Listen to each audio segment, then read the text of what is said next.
नमस्कार, आपका स्वागत है Shiva health and wellness centre का हेल्थ जस्टिस में। जब हमारे घुटने में दर्द होता है तो सबसे पहले हम क्या करते हैं, किसी भी मेडिकल स्टोर पे जाते हैं और वहाँ से पेन किलर लेकर के और यूज़ कर लेते हैं और उस दर्द को हम दबा देते हैं। ये करना बहुत बड़ी हमारी गलती हो जाती है और जिसके कारण से हमें जॉइंट को रिप्लेस करवाना पड़ता है। जब ये दर्द बढ़ते बढ़ते जब हमारी जॉइंट की जो ग्रीस है बिल्कुल सूख जाती है, जो जॉइंट्स के बीच का जो गैप होता है, ठीक है, वो गैप बिल्कुल ही बैठ जाता है। उसके बाद में आपके पास में सिर्फ और सिर्फ एक लास्ट ऑप्शन हो जाता है। वो क्या होता है? सर्जरी करवाना, ज्वाइंट रिप्लेसमेंट जिसको बोलते हैं, वो करवाना ही पड़ेगा। उसके अलावा कोई ऑप्शन नहीं है।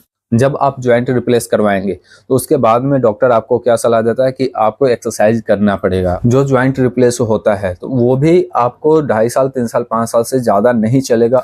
तो जब हमें पता है कि ज्वाइंट रिप्लेस करवाने के बाद में भी हमें एक्सरसाइज करना ही पड़ेगा, ठीक है, तो पहले से ही हम क्यों ना करें। जब हमारे घुटने में थोड़ा सा दर्द हो रहा है, थोड़ी सी स्वेलिंग हो रही है, उस समय से या उससे पहले से भी हम कर रहे हैं तो हमें ज्वाइंट रिप्लेस करने की जरूरत नहीं पड़ेगी। साथ साथ में हम कुछ पोषक तत्व लेते हैं तो आपकी जॉइंट्स की प्रॉब्लम नहीं आएगी और अगर होगी भी तो वो खत्म हो जाएगी।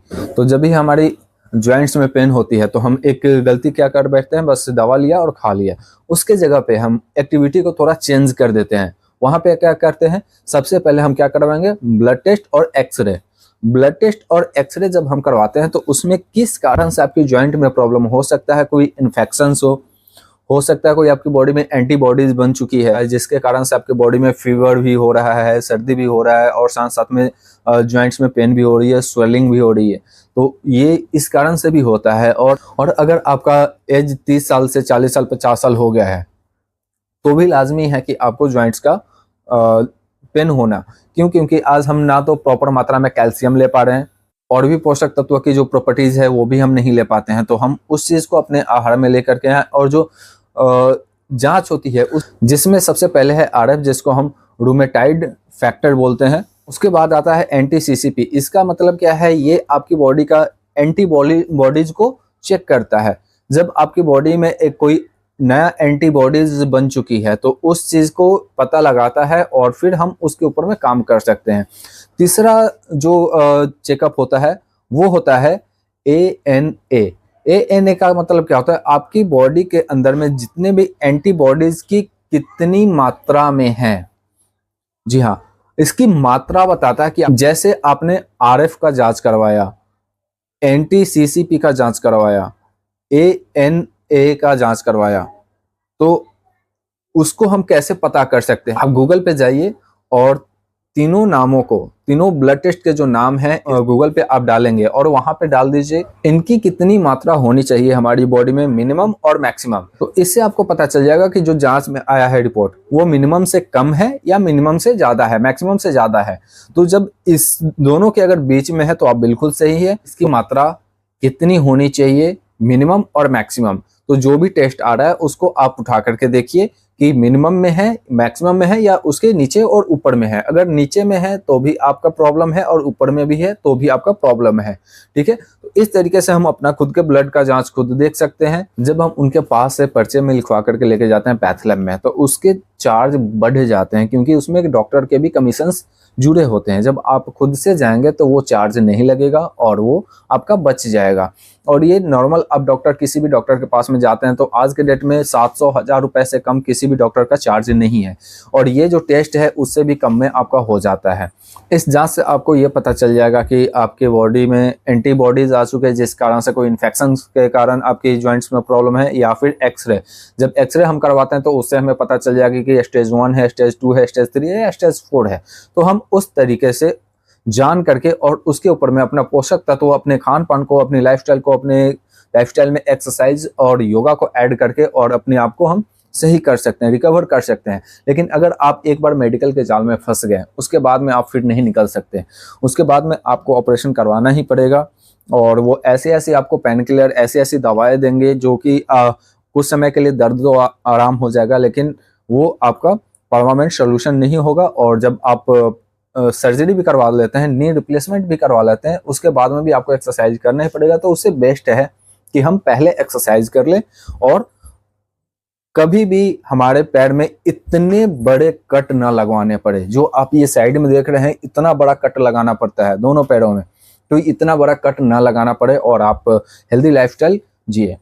तो अब बात आती है कि इससे बचने के लिए हम क्या क्या पोषक तत्व यूज कर सकते हैं खान पान में। मैंने लास्ट वीडियो में बता चुका था कि आप खान पान में कैसे सुधार कर सकते हैं और क्या क्या आप ऐड कर सकते हैं। मैं जो यूज करता हूँ ये एक्चुअली जो है मल्टीविटामिन एक्सप्रेस, सबलिंगम एक्सप्रेस, सबसे फास्ट यूज करने का एक टेक्नोलॉजी है जो सिर्फ हम अपने जीभ को ऊपर करते हैं, बस इतना ही है। इसको हमने एक्सप्रे किया 3 बार और ये आपके बॉडी में पूरे सारे विटामिन मिनरल्स पूरे हो जाते हैं।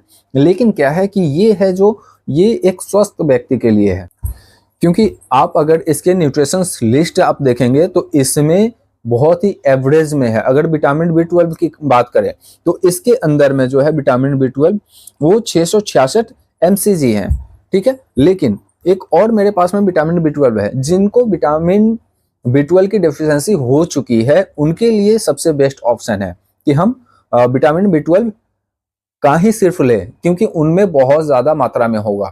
अब इसके अंदर में जो विटामिन B12 है ये है 1100 mcg।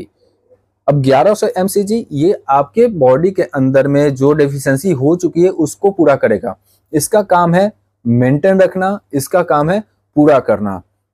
तो आप देखिए कि आपकी बॉडी में क्या प्रॉब्लम है। अगर आपके बॉडी में प्रॉब्लम आ चुकी है, ठीक है, तो कैल्शियम का भी आप प्रॉपर मात्रा में आपको यूज करना चाहिए। नॉर्मल व्यक्ति को पूरे दिन में आपको 1250 mg कैल्शियम यूज करना चाहिए। लेकिन अगर आपके बॉडी में प्रॉब्लम हो चुकी है तो आपको कम से कम 1600 या 1800 कैल्शियम कंज्यूम करना चाहिए। अगर आप वो नहीं कर रहे हैं तो फिर आप उसको रिकवर नहीं कर पाएंगे। इसी तरीके से विटामिन D3 का है, मैग्नीशियम का है।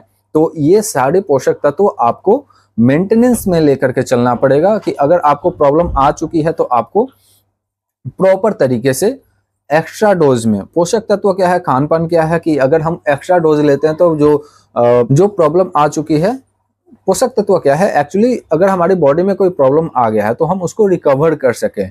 नहीं तो अगर सिर्फ आपको मेंटेन करना है तो आप नॉर्मल कोई भी लेकर के यूज कर सकते हैं, मल्टीविटामिन वगैरह, जिसमें भी आपको प्रॉपर सारी चीजें मिल जाती है। कैल्शियम थोड़ा बहुत आपने यूज कर लिया तो इससे भी आपका पूरा हो जाता है। अगर प्रॉब्लम आ गई है तो आपको प्रॉपर जो डेफिशिएंसी हुई है उसके पोषक तत्व आपको यूज करने पड़ेंगे। ये जो मैंने आपको एक्सरे और ब्लड जांच से सजेस्ट किया है ये आप जरूर करवा लीजिएगा जब भी आपके जॉइंट में प्रॉब्लम हो तो, क्योंकि मार्केट का दूसरा कोई भी दवा पेन किलर यूज करने से बेस्ट है कि पहले आप अपने आप को डायग्नोज कर लें, अपने आप के अंदर में जो भी प्रॉब्लम है उसको हम जान लें। उसके बाद हम आराम से, हमें जो भी प्रॉब्लम आई है रिपोर्ट में उसके अनुसार हम पोषक तत्व लें, खान पान में सुधार करें, एक्सरसाइज करें और अपने आप को हम रिकवर कर लें। तो आज के वीडियो में बस इतना ही, इजाजत दीजिए और चैनल को लाइक सब्सक्राइब जरूर कीजिएगा, बेल आइकन को हिट जरूर कीजिएगा ताकि मेरा जो नेक्स्ट वीडियो हो वो जल्द से जल्द आपके पास में पहुंचे। और ज़्यादा से ज़्यादा शेयर कीजिएगा ताकि ज़्यादा से ज़्यादा लोगों को इस वीडियो का फ़ायदा मिल सके। जैसा कि आपको पता है कि हम मिशन पे हैं कि पूरी इंडिया स्वस्थ होनी चाहिए, इंडिया में किसी भी व्यक्ति को सर्जरी जल्दी ना करवाना पड़े। तो आयुर्वेद की तरफ लौटना बहुत ज़्यादा ज़रूरी है, नेचुरोपैथ की तरफ लौटना बहुत ज़्यादा ज़रूरी है। और हम उम्मीद करते हैं कि आप लोग ज़रूर हमें सपोर्ट करेंगे और अपने आप को, अपने परिवार को स्वस्थ रखेंगे। Thank you so much.